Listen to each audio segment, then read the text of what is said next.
नमस्कार दर्शक बंधु तोरी पाई तो पाई सीरियल रे आपण माने देखिबाकू पाइबे जे कामिनी कहिबे कि जे निज बाहाघर को नेकी एग्रीमेंट करि पारे निज बाहाघर को खेल घर बोली भाबी पारे ता पाई तो ए सबु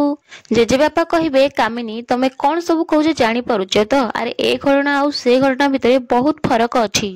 कामिनी कहिबे हां फरक अछि हेले आम पाई आ भली मिछेई पाई नुहे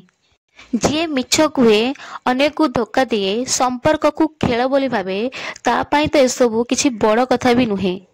ये बा सेई झियो जे निज परिचय बदलई दुर्गा हेई आम घरे रहुथिला आमको घरु बाहर कर देबाकू चाहुथिला आउ हमर सब प्रॉपर्टी निज नारे करबेकू चाहुथिला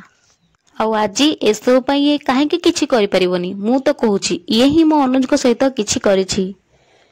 जशोदा रागी कहबे कि बंद करंतु ए सब कहबा मो झियो एमिति केबे भी करि परिबोनी से केबे भी कहार जीवन नै परिबोनी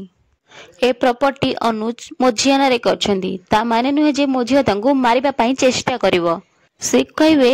जदि अनुज अंकल चिकी नारे सब संपत्ति करछन ताहाले तो दुहिंग भितरे भलो संपर्क थिला ताहाले सिए ताकू काहेंगी मारिबाकू चाहिबो। राजेंद्र कहबे कि एमिते तो देखिबाकू गले अनुजकर शत्रु आम घरे केही भी हेले नाहंती। जशोदा कहबे आपण केमिति जानले जे तांकर घरे केही शत्रु नाहंती बोली होय तो एमिति ही थाई पारे चिकिनारे सब प्रॉपर्टी हे गला परे तांको झियो सिया ही तांकर शत्रु हे जाई थाई पारे।